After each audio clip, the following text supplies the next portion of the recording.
Kahit pa pandemya, hindi sinantabi ng Corporate Guarantee at CLTV Linga Foundation Incorporated ang pagbibigay pasalamat sa pamamagitan ng pagtulong sa komunidad.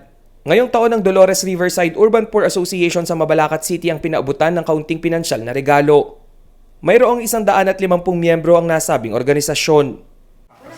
Nakal ko pong pasalamat kasi kami po may pili Kenny kasi po unang-una po sa dami po naming association doon, yung Dolores Riverside Urban Poor Association po. Bigas at ilang Christmas grocery packs ang ipamamahagi ng organisasyon sa piling pamilya. Kasi yun po talaga ang pinakakailangan ngayong Christmas para meron lang po silang pagsasaluhan bilang pamilya.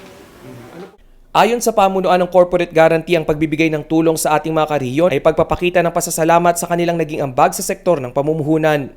Sa nakalipas na dekada, ang countryside development at inclusive growth ang ilan sa mga pangunahing pundasyon ng kumpanya. Hangad nilang sabay-sabay na umunlad ang mamamayan ng gitnang Luzon. Yes, actually, this is a yearly opportunity for us to execute our corporate social responsibility. So every year we are very mindful of our community, and we make it a point that we also share.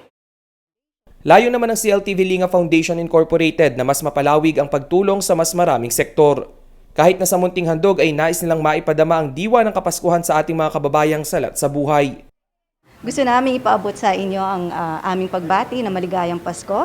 At ngayon sana'y maging safe kayo lagi at naway magkaroon tayo ng magandang bagong taon. Noong nakaraang taon, ang mga naninirahan sa Coastal Village ng Masantol ang napaabutan ng tulong ng Corporate Guarantee at CLTV Linga Foundation Incorporated. Tradisyon na nga may tuturing ang pagpapaabot ng regalo ng Corporate Guarantee para sa komunidad na nakapalibot dito. Rainiel Pawid, CLTV News.